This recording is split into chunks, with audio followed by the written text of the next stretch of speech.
So, good afternoon, everybody, and I hope you had a good lunch.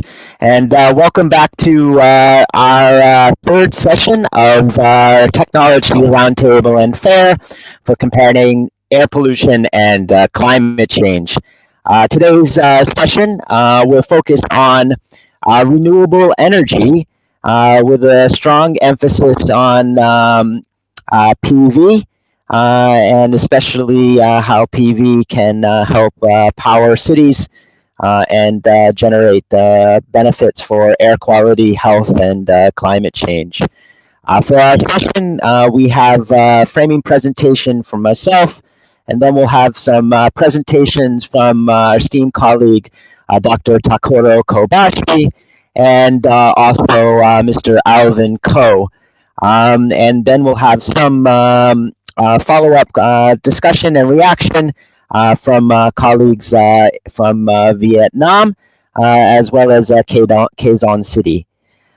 So without further ado, let me begin with a framing presentation from me, and that will lead us into presentations from our experts and representatives from private sector, and then discussions from city colleagues.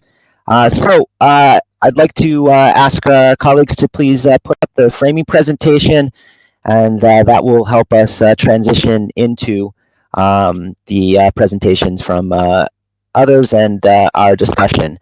So in terms of setting the stage for others' presentations, I'd like to first highlight a few key points. And the first point is, if we can go to the next slide, is I think one of the things that we're seeing not only in Southeast Asia, but across much of the world is what I would call a renewable energy revolution. And this revolution is driven by a few things. One of the things that we see, of course, is growing capacity for production. And I think this capacity expansion, of course, reflects the changing priorities of governments. As we talked about in our previous session, we saw many governments adopting NDCs that put a strong emphasis on renewable energy, but it also reflects some of the changing economics. So you can see here, for instance, reductions in solar panel costs, and this is just through 2017. I think we'll see even further steeper reductions in some of the presentations that follow. So costs coming down have helped lead to some of these transitions. Now I'd like to go to the next slide, please. And I think another thing that's happening too is there's been some significant policy changes. So one of the things that we've seen is the increased use of things like feed-in tariffs, which are providing incentives for the adoption of renewable energy technologies, and PV specifically, as owners can recoup some of the costs from investing in these technologies. And this has been particularly pronounced in countries such as Vietnam and the Philippines. And we also seen some modest growth in, for instance, Indonesia, and also some moderate growth in Malaysia as well, where our colleague Alvin Ko is based. I'd like to go to the next slide, please. Now, one of the things that's happening as a result of the installation of these technologies, as I mentioned, is delivery of multiple benefits. And so this slide highlights some work that we've done at IGES in collaboration with Kyushu University, which shows that the installation of solar PV, in this case in Indonesia, would lead to not only significant reductions in greenhouse gases, so that's the sort of moving up on this graph, but also reductions in PM, that's particulate matter, a key air pollutant, and also some improvements in health. So this dailies averted refers to reduction in disability adjusted life years. And so we're seeing the growing use of models to demonstrate the benefits of these types of technologies for air quality, climate change, and health. And this is also, I think, spurring some of the policy changes and also leading to some of the cost reductions I mentioned previously.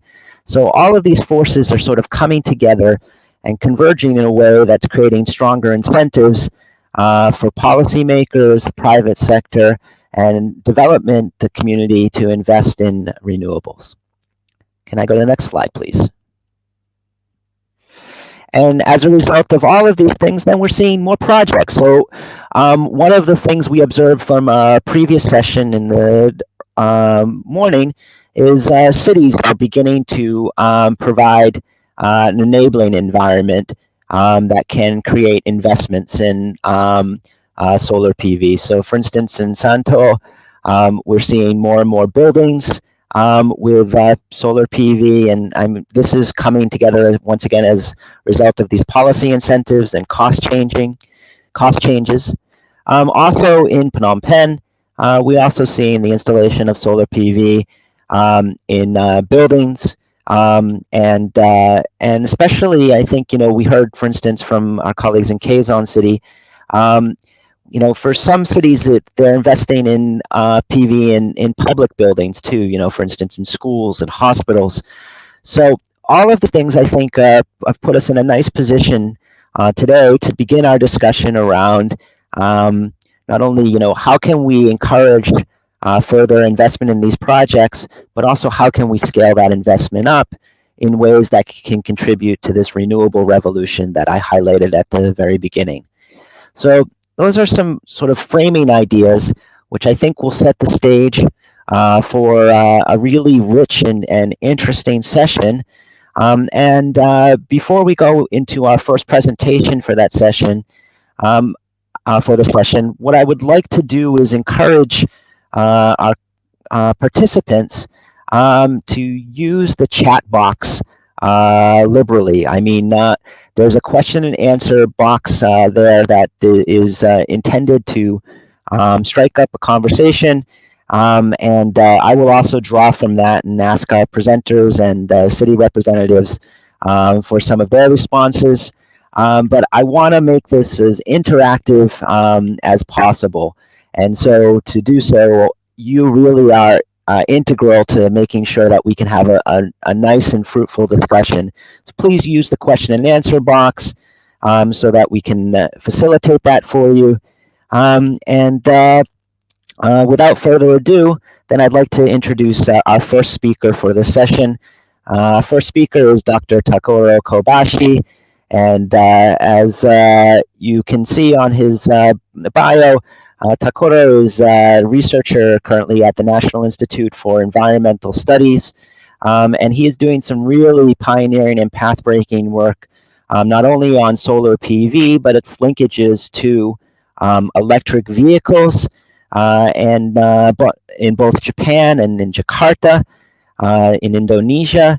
And among his many attributes and many qualifications, Takuro holds one of the distinctions of being my only friend I know that's visited Antarctica to do research on climate change. And so if you want to connect with him later, please ask him for some of his pictures of penguins in Antarctica. With that introduction, I'd like to turn the floor back over to Takuro Kobashi. Dr. Kobashi, the floor is yours. Thank you very much, Eric, for your introduction. Okay, so today I'll be presenting about Japan's condition and also about some analysis results about Indonesia, Jakarta. Should I share the slide, or I thought Secretariat shows the slide? Okay, yeah. Okay, this is my first slide. And as you can see,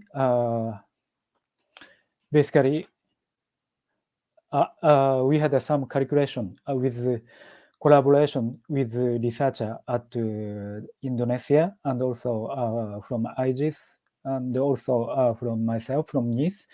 And we analyzed Jakarta city, and also the results are compared with Kyoto city. And please go next one. And as Eric has discussed, So now renewable energies are increasing, becoming cheaper, and we have now opportunity to replace fossil fuel, not because of the climate change, but probably most simply because it's cheaper. And I think there are almost no reason not to introduce renewable energy for, in particularly for urban decarbonization. There are so many co-benefits, and I think, yeah, many of you are now thinking about introducing renewable, and I hope I can introduce some of the new ideas. We have been exploring utilizing EV because EV is a rapidly penetrating societies, and I think many Indonesia and Southeast Asian countries are also considering to introduce EV, and the EV has a big batteries and it can be used to combine it with PV to increase the economics of the PV. And I have been working on this project, and I will show you the result for Jakarta and also Kyoto. Please go next one. And first, I would like to introduce you condition in Japan. And Japan introduced FIT 2012, and the FIT worked very well, in particularly for PV systems. And this graph shows you this yellow part is a photovoltaic, so the solar power has been rapidly increasing from 2012. And FIT is not only for solar, and it was also set for wind power. Unfortunately, for wind power, it didn't work so well, but it was some gradual increases over the years. But solar power increased for rooftop PV, but also mainly large-scale PV systems. But as many of you know, Japan is an island, and we don't have a big land area. And most of the big area suitable for large-scale PV project is used up. And now we are having trouble to find empty land to put PV. And now many cities are considering to prioritize rooftop PV. And I'm going to talk about how this rooftop PV in urban environment can be introduced in the case of Japan. Please go to the next one. And of course, FIT provided very important support for PV installation. However, another important fact is the declining cost of PV. And it is also happening in Japan very rapidly over the past 10 years. So at the beginning of 2011, it was about 180 or so, and it declined to now about 55 or so. So it's declining 1/3 or lower, and it is expected this trend will continue for the next 10 years. So now FIT price is becoming cheaper, but now the price of PV itself becoming cheaper, and that will be going to make a big business chance. And we are hoping for the many city government can utilize rooftop PV for decarbonization. And this graph shows how the rooftop PV cost is compared to the price of electricity. And this red line is the price of electricity at the residential area. It's gradually a little bit increasing, but as you can see, the price of PV is already cheaper than the electricity price. So basically, most of the household would like to introduce PV, and this difference become larger and larger in the future. So we would like to put more PV on the roof and replace fossil fuel systems by PV. But of course, there are many issues to be tackled for PV systems, and EV is one of the way to tackle the problem of the PV systems. Please go next one. Next slide. Yeah. And I would like to show you several policy in Japanese cities and how they are trying to increase the PV, rooftop PV. And one of the thing is a mandatory regulation. It's first started by Kyoto City, and they put a regulation, large building larger than 300 square meter now need to install renewable energy, including PV, and this mandatory policy will be very critical. And many California cities also has these things. And yeah, now it's about 300 square meter, but this has to be eventually all the building. So this kind of regulatory policy will play important things to decarbonize urban power systems. And to avoid large upfront cost, third-party ownership models is now developing because rooftop PV is becoming cheaper and cheaper than electricity cities. And I expect many of the Southeast Asian countries are doing it, or maybe can start doing it because PV panels becoming cheaper. And this will really helpful to overcome the upfront cost problem. And the local government are promoting this kind of the business, so by supported by local government, the business can get some reliability, and the citizen can introduce more. And also local government coordinate bulk purchasing of PV module for the citizens and can lower the price. And also, of course, cities sometimes provide subsidies for PV models, batteries, and V2H systems. This V2H system I will introduce you later for detail. And also, local government can make partnership with local companies or the big companies, and they try to build microgrid systems or the peer-to-peer systems to utilize excess electricity free. However, this is still not so economic, and this requires some support from the central government, and the central government is playing an important role for developing a new technology. And now central government declares carbon neutrality by 2050. So they chose 100, they are going to choose 100 local government to be advanced cities, and they will put funding for these 100 advanced cities, and they are expecting domino effect. So some successful, they would like to promote successful cities to have a PV systems, and PV was decarbonization, and realize carbon neutrality for advanced cities, and these other cities also follow up these advanced cities. Okay, please go to the next one. And vehicle to home or the grid system. This is a system utilizing EV combined with rooftop PV. And if you have a one independent house, you can put rooftop PV, and this PV can supply electricity during the daytime.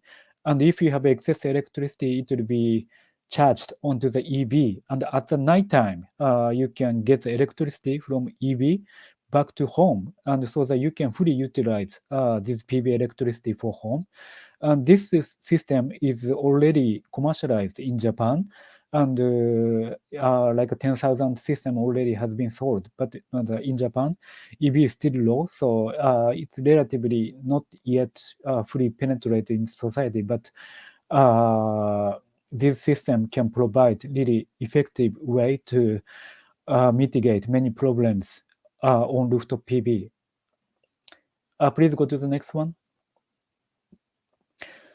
And we did some analysis for Jakarta, DKI Jakarta. Jakarta is a big city, 10 million, and GDP per capita is 12,000, and electricity demand is about 3,000 kilowatt. Please go to the next one. And important thing is PV rooftop area. So the in Jakarta rooftop area is 273 square meter, and if you can utilize 70% of this rooftop area, you can install about 39 gigawatt of PV on Jakarta. And if you can convert all the vehicle, Jakarta have more than 3 million vehicle to EV, and you can utilize this EV as a battery. And from these batteries, because these two PV and EV becoming cheaper and cheaper than existing systems, this system can provide really affordable electricity to the city after maybe 2025 or 2030. And we did some estimate how this system can provide electricity to the city and decarbonization. Please go to the next one. And this is a modeling result for August 1st to August 19th for 2 weeks. And this green peak, these peaks are the solar photovoltaic electricity generation. So this red line is the electricity demand of Jakarta. And this yellow line, you can see it can basically self-consumed and if you have excess electricity, it will be charged on battery, and something like that. More than 95% of electricity can be supplied from the PV. Please go to the next one. And this graph shows some of the comparison between Kyoto and Jakarta. And as you know, PV need to have some tilt when you install it. And if you are living in low latitude country, the tilt is very small. In the case of Jakarta, 10 degrees C, you can get the maximum benefit. So NPV, net present value. So it become maximum as a 10 degree tilt. And if you increase it, it's become lower. And 2019, when the tilt become larger, it's become a really lower benefit, and the maximum is 10. And if you look at the Kyoto's case, it's 30 degree. And many rooftop have many various tilt, but like Jakarta, lower latitude, you can get very good irradiance because lower slope can produce high benefit. And when it's become like 2030 PV price, the benefit become really large. And in particular, Jakarta has a very good solar potential, even more than Kyoto. Please go to the next. And this is some calculation. So in 2030, if you install about full 70% of rooftop, you can provide about 75% of electricity to the city. And also, it can save around 30% of electricity and CO2 emission reduction from electricity generation, and also utilize of vehicle becomes 70% emission reduction can be made. So by installing PV and combined with EV, highly efficient decarbonization can be made maybe by 2030. So of course you can think about installing rooftop PV, but fast. But eventually it requires batteries. So the penetration PV become high. So gradually this EV combination become very important. Please go to the next. And so basically, as a conclusion, Jakarta or the Southeast Asian cities can install highly large amount of rooftop PV, and it can supply quite a lot of electricity to the city if you can utilize fully on the rooftop, maybe 70%. of the electricity, 70–80% with electricity can be supplied. And by 2030, that will also save lots of money. And this kind of system, maybe you can start to develop with companies, local companies, or collaborating with some Japanese companies, and start to developing this kind of system to save money, but also decarbonize cities' emission. Thank you very much. This is the end of my presentation.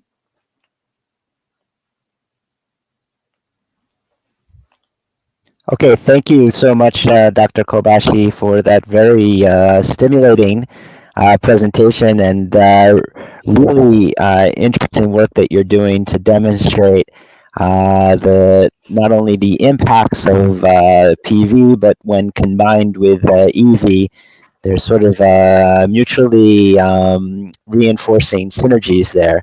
And also very interesting to note that I mean, in the Japanese context, how cities are working with a combination of sort of mandatory requirements on buildings and how those are becoming stronger and stronger, as well as these feed-in tariffs.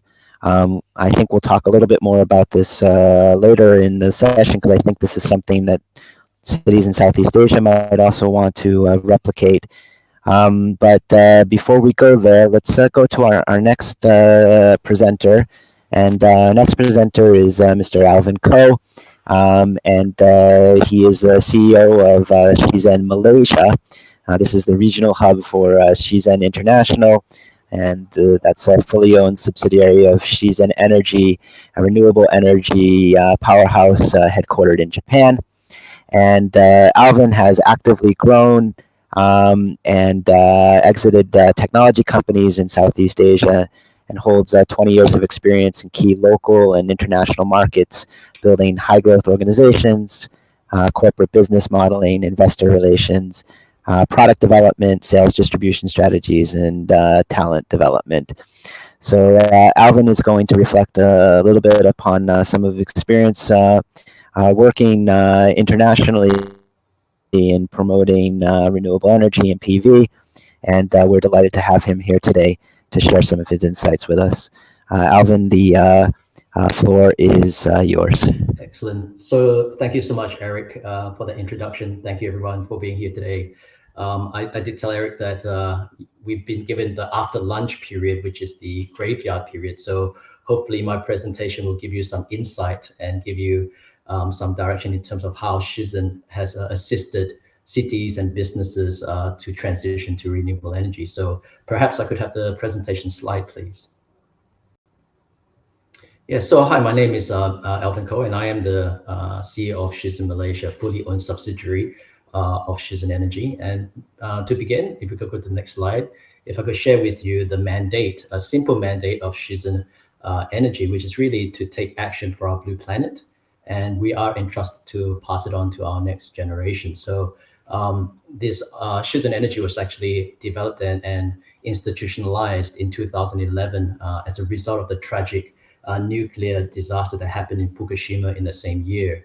And on the left-hand side, you can see these are three founders who came from the rich countryside in Japan.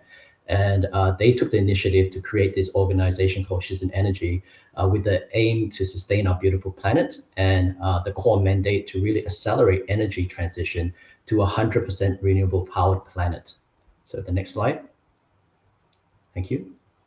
So Shizen Energy as a group, if I can share with you our setup. So Ken and Messiah and Kenji are our founders, and since inception in 2011, the organization has grown tremendously with now 7 representative offices. Fukuoka, Japan is our HQ, and now Malaysia, Kuala Lumpur is being set up to be the regional HQ for our international business. Since establishment in 2011, we have now 274 employees across our global business, and we have also secured strong partnerships to help us really move towards the mandate and also to expand across Southeast Asia as well. Next slide, thank you. So in terms of Shisen Energy, we are one of the leading independent renewable developers in Japan with more than 1 gigawatt worth of projects. And we are also top-ranked EPC and O&M partner in Japan. Our first initial setup was in Tokyo with Tokyo Gas, which is a JV through Shisen Energy, of which we also had partnerships with JUI, Northland Powers to enable us to really move into wind, onshore and offshore wind, sorry.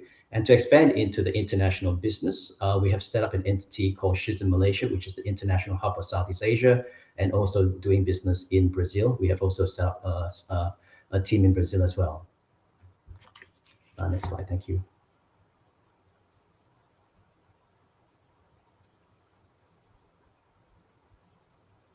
Thank you. If I could go to the next slide, thank you. So this is our international team.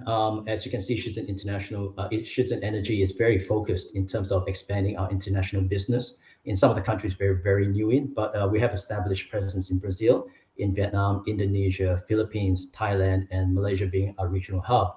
And what we do in Malaysia, in the international business, though we are a lean setup, we do have a strong support and resource that comes from our international business and international and group level, including asset management and technical support. So as an organization, we are very well set up to expand across the region to provide investment, development, as well as technical support in the countries that we're in. Next slide, thank you. So without going into too much details on this, which will be in the presentation much later, these are the core business pillars that Shisen Energy has within our organization, or the verticals that we have. And number one, we really build power plants. We look for unutilized land spaces and we build large-scale solar projects. We also operate and manage power plants from inception all the way to implementation, and even help our partners and our clients also sell power plants. We also purchase 100% renewable energy and resell that energy transition. We also have worked on wind power in some small and middle wind projects. Hydroelectric is a new area that we've moved into, and actually acquired a hydraulic power plant in Japan, where we're doing research and development. We've also explored into the digital business to create efficiency in digitization of energy and also energy efficiencies. And one which is very close to our heart, which is giving back to the community. So for every project that we do secure, we do give about 1% back to community into areas of where there's minimum grid access or access to electricity. We do invest and we do give funding to actually build systems there that enables the unserved community. Next slide, thank you. So in terms of our domestic and international track record, Shisen as a group, we have already more than close to 1 gigawatt worth of projects in solar development. We have 957 megawatts of projects in wind development, 250 megawatts as an EPC contractor with JUI, 566 megawatts, and in completed projects, 742 megawatts, with our largest FIT project in Japan, Sanda, of 121 megawatts. So Shisen is really starting to move into mega solar projects as our core business. Next slide, thank you. So just in Japan itself, we have more than 521 megawatts worth of projects that's already operating. And you should see on the left-hand side the image of one of our large-scale solar plants. Kyushu in Japan being the largest at 191 megawatts, and Toku at 118 megawatts. So as I shared, we are starting to move more and more into large-scale solar in Japan, which is very exciting for the businesses in Southeast Asia, where predominantly in the countries such as Malaysia, Indonesia, and Thailand, where there's a huge amounts of spaces, we are able to look at projects that enables large-scale solar implementation and bring in the expertise that we have from Japan into these countries as well. Next slide, thank you. So in terms of our international business, the 4 key areas that we do cover include wind projects at utility scale, solar ground mount projects, large-scale solar projects, solar CNI, which we're going to be seeing a huge lift in terms of manufacturing and factories taking on our solutions, and more recently, floating solar and utility scale floating solar projects, which is coming to Shizhen. So in terms of Brazil, we're seeing more factories, manufacturing, and wind opportunities there. But for Indonesia, Malaysia, and Thailand, definitely more in terms of large-scale ground mount projects, manufacturing projects, as well as floating projects, which I'll share a specific use case with you later on. Philippines is a very new market for us. We are seeing an opportunity there for onshore, offshore wind, and also starting is CNI solar projects in Philippines. And Vietnam is also a new market for us, where we are exploring ground mount as well as wind, onshore, offshore as well. And the new markets that we are looking at right now includes Cambodia, Laos, and Myanmar as well. And obviously Japan is one of our key markets. Thank you. So some of the track records that we have, and I won't go too much into detail. So these are operating projects that we have in Vietnam, and how Shizhen as an organization works. We usually do investment and development through a special purpose vehicle, or we invest into projects through a special purpose vehicle. And one of the projects that we have is a utility scale solar project, which is about 35 megawatts, which we own 51% of that project in Vietnam. And to really enter into the onshore wind business, we also partnered and entered into a utility scale wind project at about 20 megawatt project, of which we only had about 4.3% equity into this project. However, that really opened up the door and enabled us to really understand how to build these projects, and how governments work with us in terms of extending and expanding this type of wind projects in Vietnam. Next slide, thank you. So in the same way, and as I shared with you, one of the biggest growth areas which we see is really in the area of CNI, commercial and industrial, which is manufacturing and factories. And in Indonesia, these are operating projects that we have. And predominantly, these are manufacturers that have taken on our solution, and they really do look at our technology for two reasons. Number one is to mitigate the increasing cost of electricity. So with manufacturing, there's an ongoing increase in two aspects. Number one is really in OPEX, operating expenditure, which is in electricity, as well as human labor costs. So rather than reducing the human labor costs, we're finding that manufacturers are looking at the electricity cost as the first mitigating risk that they need to look into. And solar rooftop was a huge opportunity for us to present to them. And they started to transition into renewable energy as a result of, number one, cost saves. Number two, also green efficiency and green technology, which was required by their customers to get some level of green innovation happen in manufacturing as well. So we're starting to see this very similar in Malaysia as well. In the next slide. Even in Malaysia, we're starting to see a lot more in terms of manufacturing, of which the largest glove producer has actually taken on rooftop solar using Shizhen's solutions, and they continue to expand across all their factories. We have more than 11 megawatts of just for this glove manufacturer. And the reason again was because the cost of in deploying renewable energy and solar energy was so much cheaper than the increasing cost of electricity that we're seeing happening across Southeast Asia, with the cost of oil going up and fossil fuels going up. This was a perfect position to mitigate the risk of the ongoing cost as well. So I'll share with you a very strong use case, which I believe this may have a impact on the cities, as well as how you would be able to utilize some of the use cases and solutions that we brought into Southeast Asia. And that's shared in the next slide. So as of recent, last week, we were very successful in securing Southeast Asia's largest floating reservoir project at 150 megawatts with the state water utility company. And the situation with the state water utility company was they used more than $1 to $2 million a month in terms of producing and creating water and filtration of water. And as such, in Malaysia, and I believe this could be the same as the other countries as well, the water utility company doesn't work well with the electricity utility company. So with the rising cost of fossil fuels and rising cost of electricity, with the electricity utility companies, they were able to always pass the cost back to the consumer. So as consumers in Malaysia, we found that our electricity prices just continue to keep going up. But in terms of water production, it's not a regular practice for the state utility to actually pass that cost back. So they had really two issues here. Was with the rising volatility of prices, they were stuck with margin compression. And the other problem was that they couldn't get any more subsidies from the government with this rising electricity.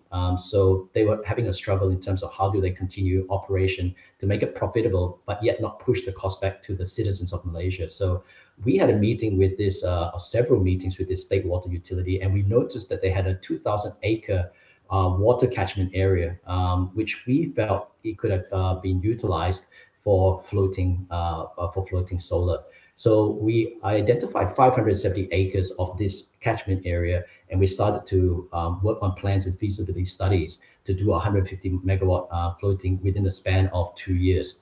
So the beauty about working for representing a Japanese organization is that the experience and expertise of doing this type of technology was something that Malaysia hasn't been experienced to. So we were able to propose a very specific environmental test, and also how we're going to be implementing this type of technology with our local partners as well. So the real benefit that we saw through this relationship and through this partnership, which is through a power purchase agreement, which I'll share a little bit later on about, is that through this power purchase agreement, we were able to fix the tariff rate, which is discounted from what they were paying from the utility company for a period of over 20 years. So for 20 years, this water utility will have a lower price in terms of paying for electricity, and they will not have to pass any extra cost back to the consumers, and they were able to manage and also reduce the overall operating cost as well.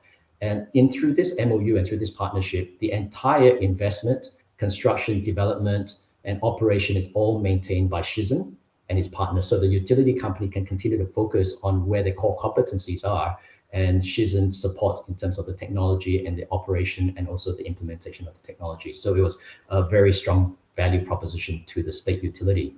And in regards to that, also it was assisting the state utility to move towards green technology and innovation as well. So the core strategy behind this was not so much that we were helping just one state water utility, but every state has different water utilities. So by creating this use case, we've now opened an avenue to enable all the other state water utility companies to follow and to utilize as well the same use case, so that we can help Malaysia move towards a carbon neutral country by 2050. So this is a very powerful use case of how renewable energy is not just helping businesses, but also helping cities transform.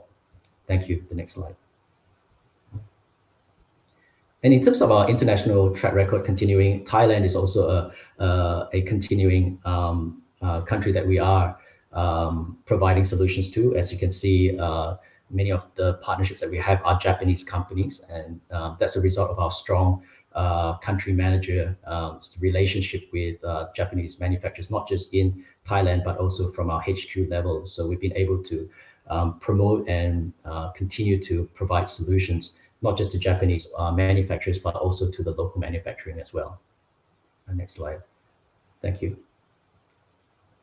So this is just a visual representation of the type of partnerships that we're signing up through a power purchase agreement, of which the likes of Aisin Group, a large Japanese manufacturer, which is also part of the Toyota Group, signed a PPA to continue expanding in renewable energy with a 2.7 megawatt project, and also Panasonic has come aboard as a partner as well, which allows us to work as a Japanese organization supporting solutions also to Japanese manufacturers. And not only that, by working on the regional level on these type of PPA agreements, we can also execute and implement the same type of agreements to the other regional manufacturers under that same group as well. So that creates some efficiencies in terms of how you want to execute renewable energy across the group level. Thank you. Next slide. So these are the schemes that we're seeing and what's happening in Southeast Asia. It's first is the own investment, where the client themselves, and we're seeing manufacturers and factories talking about this a lot, where they will actually buy out the assets and the solar panels and the PV panels, and they would implement it themselves, which we found that the first thing is the initial upfront cost is very high for the manufacturer to do this.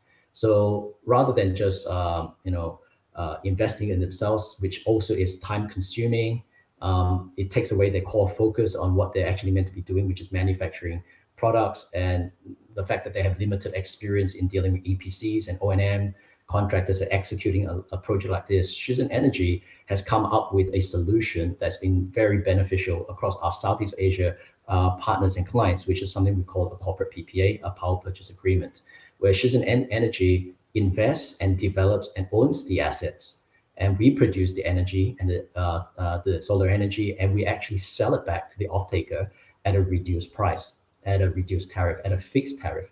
So in essence, the manufacturer and the factory owner does not need to pay anything upfront. There's zero capex. Any investment costs all absorbed by Shenzhen Energy through this investment. The tariff rate that we agree upon is reduced from what they would be paying from the utility company, and it's fixed over a period of at least 21 years. So in that sense, there is no volatility in terms of your electricity prices, and you're going to have some consistency in terms of your cost management. And we also manage and oversee the entire project, including working with the local EPCs, which we select diligently through RFPs, quality execution, O&M is all run by the Shenzhen team. However, in a certain period of the PPA, the manufacturer has the opportunity to also purchase the asset at a net present value. That's an opportunity for them to own it. Or after the 21 years, the asset actually ends up belonging to the off-taker or the client. So the option for the off-taker is to either continue to use Shenzhen as an O&M partner, or they can take on the management and own their assets themselves. So this corporate PPA has been an evident success story for us, assisting manufacturers and factory partners to really transition into renewable energy by giving them a very cost-effective, very attractive solution where we invest, they buy at a lower rate without any cost. At the end of the period, they still own the asset. So more than happy to discuss this later on how we do execute this. But this would be one of the findings that we're seeing very beneficial across our international business. Next slide. Thank you. So putting this in terms of economic and environmental benefits, taking a 1.6 megawatt facility with a discount rate of about 30% off the utility tariff rate, and taking the price at, this is in ringgit Malaysia. I'm so sorry I didn't convert it to US dollars, but let's say it's 24 ringgit. The yearly saving by implementing solar power on a 1.6 megawatt facility is about 247,000 ringgit yearly. And that equates to a reduction of 1,530 tons of CO2 that has been produced. So just on a 1.6 megawatt facility using renewable energy solution through a PPA, if you were to buy that 1.6 megawatt worth of electricity from the utility company at current rates, would be at 22.9 million is your 20-year worth of cost. If you purchased it from Shenzhen Energy at this discounted tariff rate, which we agreed to be fixed over 20 years, your actual payment is at 11.3 million. So you have experienced 11.6 million lifetime total savings by going into solar and renewable energy, which is about $4 million US, which is very, very, very large for just 1.6 megawatt worth of electricity usage. But more evidently is the environmental impact, which we did some cash flow modeling and comparison that you've avoided 36,000 tons of carbon dioxide that was created if you used the fossil fuel electricity, which equates to 134 million kilometers that's been driven around by one car, which also equates to having to grow 552,000 trees up to 10 years to be able to absorb that CO2 level. So the environmental impact is very evident. Let's take just 1.6 megawatts. If this was a 10 megawatt facility, all these numbers will be 10 times. So you can see how renewable energy is not just resolving issues in terms of cost, but also the huge environmental impact it has by moving to solar and renewable energy sources. Thank you. Next slide. So a little bit about our technical, and I think this was asked by the organizers. How do we manage our technical execution? So Shisen Japan works very closely with local EPCs in every country, of which we will do proper energy measurements and factory audits, which is site due diligence. We ensure that there's structural integrity, ensure the capacity and current demand matches what the utility requirements are. We work again with local EPCs to execute the project, overseen by our Japanese team in project management to ensure there's quality in our execution. And all the hardware that we do work with is always tier 1 components to ensure there's reliability. A major aspect of what we do in terms of ensuring optimum usage is maintenance and asset assessment, which we do 3 times a year, cleaning and visual inspection of all our panels, and also ongoing monitoring using technology to ensure that there is no faults or that the systems again are optimized in utilization. Next slide, thank you. I'm just going to go through these slides very quickly, I think in view of time. So in terms of the type of technologies that we have explored into, I spoke about solar energy, wind energy, hydro is something that we're still exploring, and biomass technologies which Shizen's R&D and technology team have explored into and will start moving into to give more solutions to our partners and clients in Southeast Asia. And tidal energy and geothermal energy is something which we haven't gone to, and it's probably pipelined much further into the future for us to explore these other technologies of renewable energy. Next slide, thank you. And just very quickly, just running through this, why should you transition to renewable energy? Number one, it doesn't run out just like your other fossil fuels like coal and gas, which are limited. So by it not running out, you are less dependent on other foreign governments of providing you that type of resources. So you have control over that. Benefits environment is little to no net carbon emissions and has no negative impact, and does not deplete like the other natural resources. We have become very dependent on fossil fuels over the last decade, as such has created vulnerabilities in the way that politically and how we work with other countries with trade disputes. And as you can see with the imminent war, that prices are also being escalated. So it affects the economy, and renewable energy does bring economic stability as well. It's cheaper than any other energy sources. And we are seeing also from manufacturing that they're advising us through battery storage, there's more consistency of energy availability, as some of the manufacturing does experience power outages as well. And it's reliable. So pricing of energy stabilizes when you go into renewable energy. And the only cost that you see is the investment cost. However, with natural resources, the cost continues to fluctuate. Thank you. Next slide. And I believe this would be my last slide.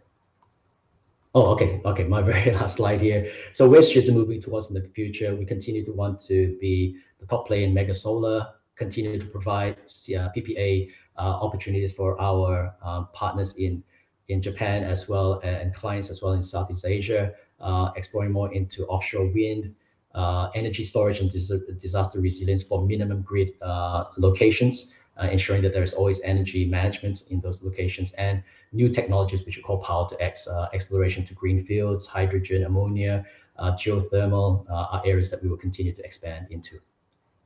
Next slide, thank you. And just a very quick snapshot. This is our Japanese team.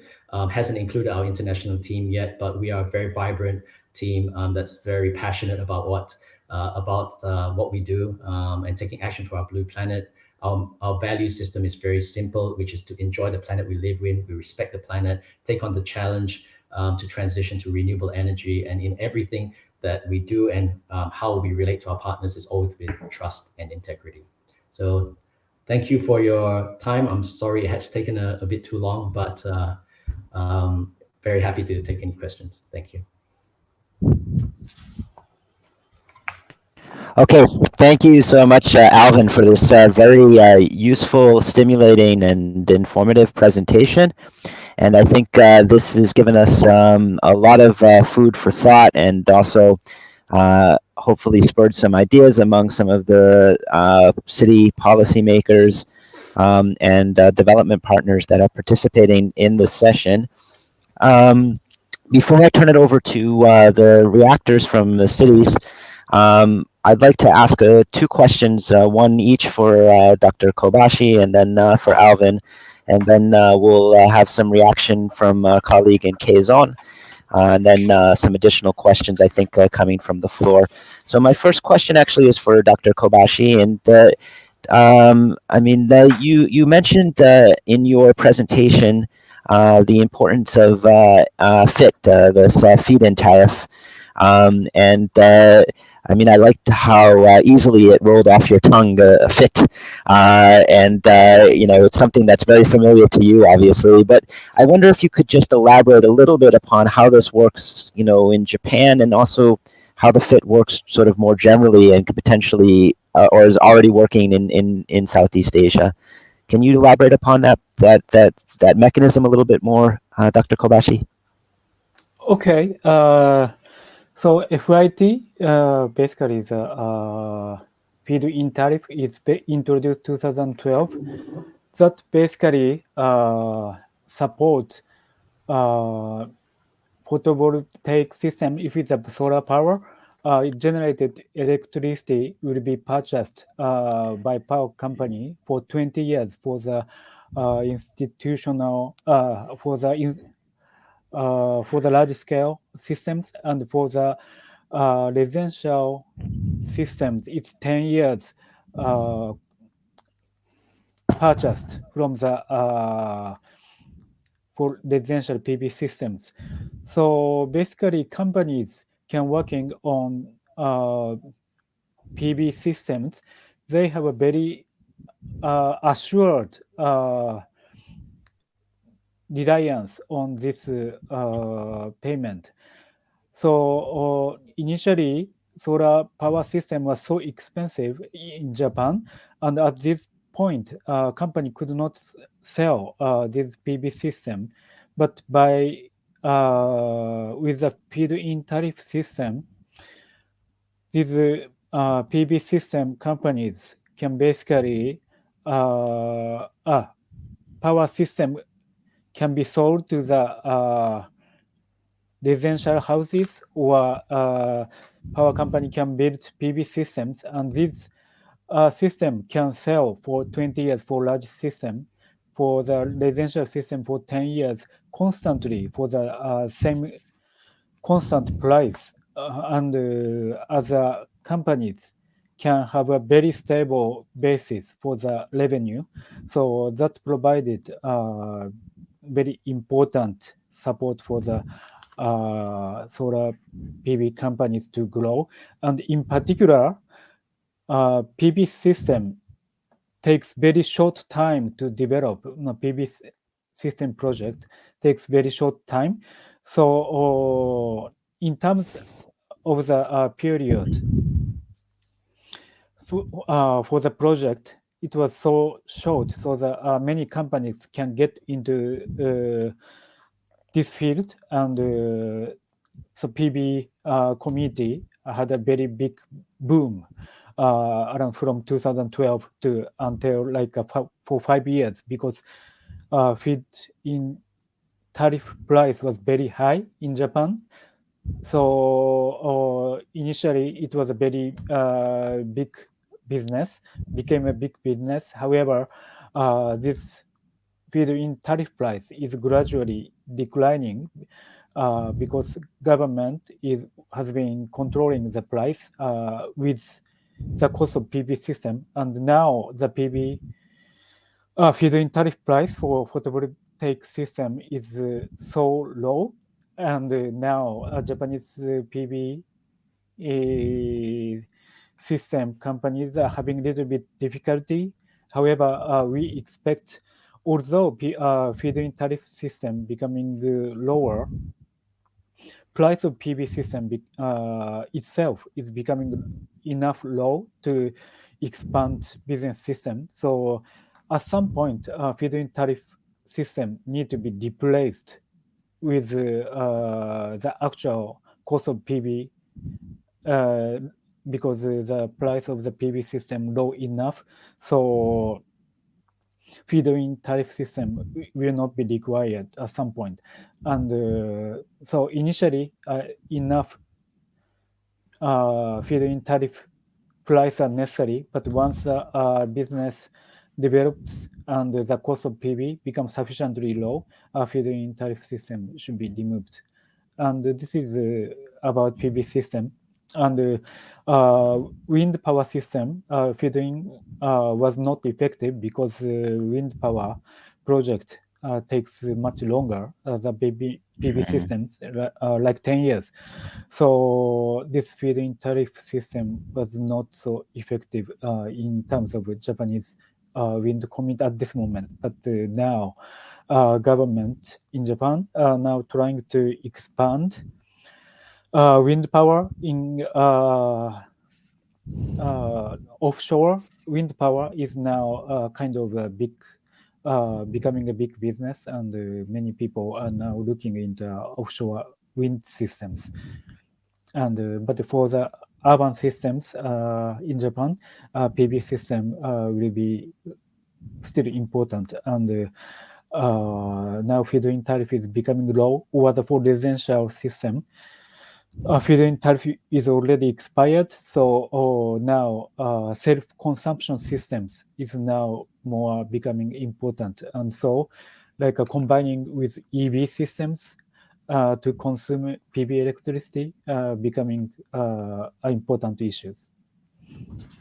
Sorry, yeah, it was not so clear, but yeah, that is something happening in Japan. Yeah.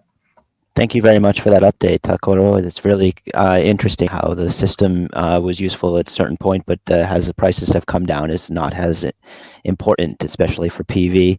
I'd like to move it over to Alvin, and actually I have a very straightforward question for you, Alvin. I think this PPA that you guys have developed is very important, for both commercial and public agencies. If I was interested, for instance, if I was a city or if I was a company that was interested in developing a PPA with Shizen, what would that process look like? How do I engage with you? What steps do I need to take? I know that's perhaps a lengthy discussion, but if you could just in the final sketch of what that might look like would be great. Yeah, thank you so much, Eric, for that question. I think when we've had experience, we'll talk about the manufacturing sector first. I think the first is really to understand whether you want to own the solar asset yourself, or you'd want to stretch it out through a period of time. Usually how we've engaged governments as well as manufacturers is really to explain to them the real need for them to manage their pricing, for the fact that through a PPA, your tariff rate is always a much lower fixed price. And we have to basically, we found in Southeast Asia, a lot of education really needs to be done in this area of the PPA, and the understanding of why you would want to take on a PPA versus an outright. So the process usually is really to educate them that there are benefits to a PPA. And the fact of the matter is, even in Malaysia, for you to do a investment into solar energy and rooftop, it is an expensive exercise. So whether they can get access to the funding, financial funding, some of the factories may not have that kind of capability to do that through a corporate PPA, through Shizen and our partnership with METI in Japan, who provides subsidies and provides also grants and support as a Japanese organization, allows us to be very competitive to providing very strong PPA solutions to our manufacturers. And this goes the same as the governments as well. So I shared with you about that water utility. That project is about 600 million ringgit, which is 140 million US dollars.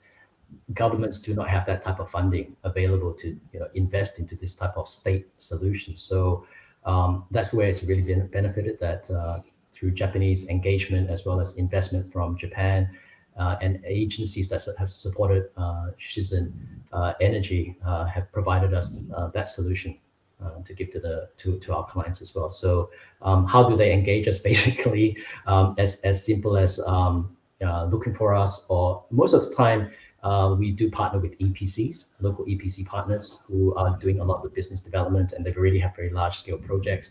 They would engage Shizen and look for us in terms of our technical capabilities as well as our investment and development capabilities to execute a PPA. Great. I hope that makes sense.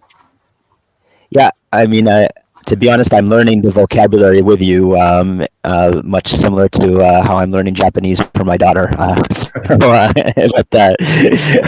yes, it makes sense, and I like this emphasis on the sort of education process. It, very much goes along with this co-innovation theme that we tried to introduce initially. So.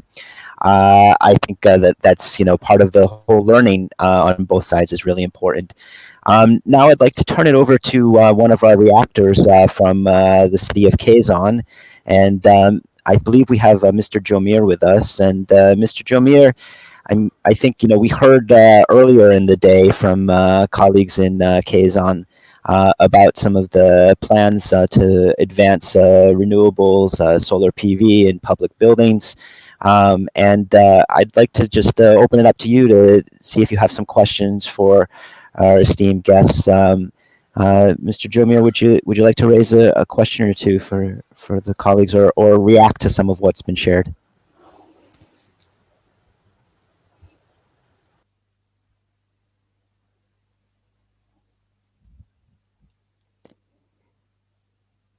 I'm wondering if Mr. Jomir is there.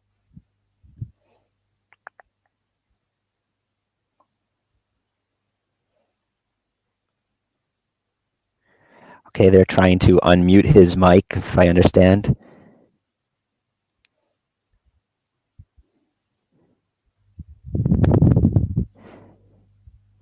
Maybe while we wait for a question from him or reaction from him, we did have a question actually from colleagues in Vietnam. And this is actually for Takoro Kobashi, and it's about some of the policies that Jakarta has put in place to promote rooftop solar. And I'm wondering if you could elaborate a little bit upon some of those policies and whether or not you think that, for instance, these could be replicated in Ho Chi Minh City, that colleagues from Ho Chi Minh are interested in perhaps replicating some of this. So in Jakarta, what types of policies are in place to promote rooftop solar? We'll come back to Mr. Jomir in just a second. Actually, what I have shown on a calculation is still analysis, and yeah, I think we haven't looked at how this solar rooftop PV and EV system can be realized, and we have now conducting some researches how it can be realized. And yeah, we looked at mostly about physical potential, how much of these roofs in Jakarta can provide electricity on the demand of electricity in Jakarta, and in policy side, how it can be realized. It's I think it's still just a beginning, because rooftop PV is not much at this moment penetrated in Jakarta. So I think yeah, from I think at this moment, I think now policies are being developed. All right, thank you very much, Takoro. So I understand that the analysis is focusing primarily on the technical potential at this point. I have heard from colleagues in Indonesia that the state-owned enterprise PLN, which owns the energy sector, is starting to mandate installation of PV on the rooftops of some of their installations. So I think this is one way that's similar to what's also happening in Kyoto, Okay. that you highlighted. And now I'd like to turn it over to Mr. Jomir from Quezon City. Mr. Jomir, would you like to come in with some questions or reactions on your side? Hi, good afternoon. Can you hear me loud and clear? Yeah, we can hear you loud and clear. Sounds great. Thanks Okay, so yeah, much. thank you. First, I am just want to commend both the presenters. I'm just fascinated on the works of your organizations, on how you are able to really advance in terms of pursuing efforts towards increasing renewable energy and other forms of sustainable energy. And I think this information will be of great help for Quezon City, in addition to our future projects. Um, um, that the city would like to also be as inclusive as possible in encouraging the private sectors and our citizens to utilize renewable energy in their everyday living and transition to a low carbon city. Just also one question for Mr. Alvin from Shizen. I saw that on your presentation a while ago that one of your key project, particularly on wind, is you have already having this in the Philippines. So I would just like to ask, where is this located, and is it already operationalized? Thank you so much, Mr. Jomer. Yes, that project has been institutionalized. I believe I could have written it in the presentation slide. Have I got it here? No, I haven't got it here. Yeah,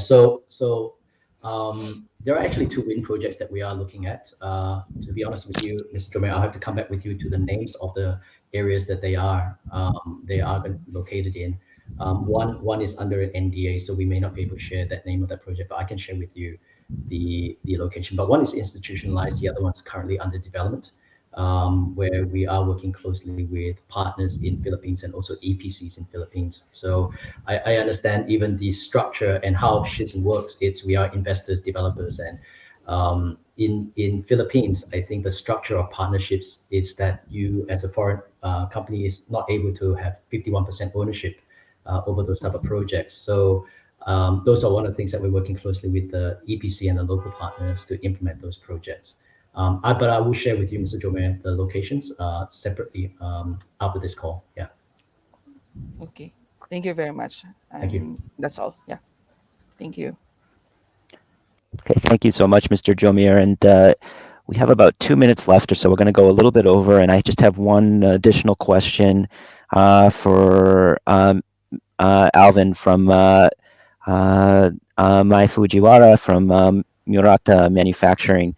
And the question, Alvin, is your corporate PPA only on-site or also off-site or virtual PPA, including finding of available land? I don't know if you can help untangle that question a little bit for the uninformed or the less knowledgeable, but yeah, that was a question coming from Murata Manufacturing. Right. Thank you so much for that question, Fujiwara-san. So I'll try my best to explain a little bit about an on-site and off-site. So an on-site PPA is basically a PPA that the off-taker owns the property and owns that piece of facility and land, whereas a virtual PPA is the asset that comes out, or the virtual asset that comes out from, for example, carbon, carbon attributes that specific PPA provides. So in that sense, we do both in Shizen. The question about do you have to find your own land is always a very interesting question, because in Southeast Asia, one of the key things that we need to do is when you have that piece of land, you need to ensure that there is an off-taker and there is a proper grid that's connected to the land. So we get a lot of questions of, I have a 200-acre piece of land and we want to put some large-scale solar in there, but there isn't a proper off-taker and there's a proper substation for us to pull the energy from. So that would be an area that is always a question mark, whether we should invest in off-site PPAs, depending on how that setup is. Now, in terms of virtual PPAs, we do this a lot with data centers and data warehouses, where they don't have massive rooftops. So we aren't able to even put enough solar on the rooftops to generate enough type of megawatts. So we do work with them to do the virtual PPA, where they can actually have the benefits of the carbon attributes as a result of that partnership. So to answer the question in simply, yes, we do both. In Southeast Asia, we haven't done the VPPA yet, but we're more than happy to explore that. Great. Thanks so much for that, Alvin. Okay, we've had a really rich session, and I really want to extend our deep appreciation to Dr. Kobashi and to Mr. Ko for sharing their expertise and insights with us.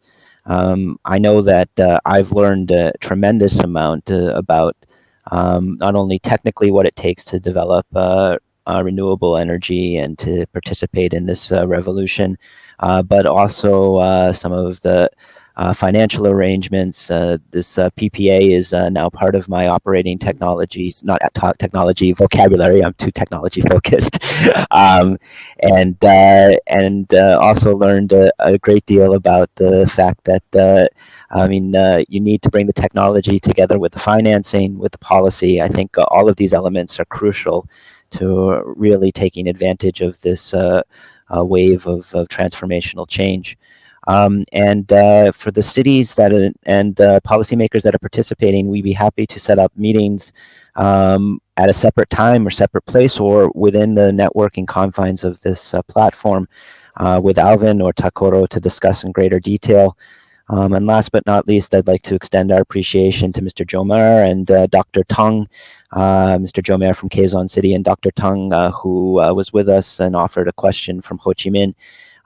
It really helped to make some of these connections stronger and understand how we meet the sort of needs and the abilities and capacities of the technology providers. So thanks again to everyone for their active participation. There are a few questions here that maybe can be addressed as we move over to the next session, and really appreciate it as we move into the fourth session where we talk a little bit more about co-innovation and financing. Thank you again, and warm round of applause from Japan. Thank you so much.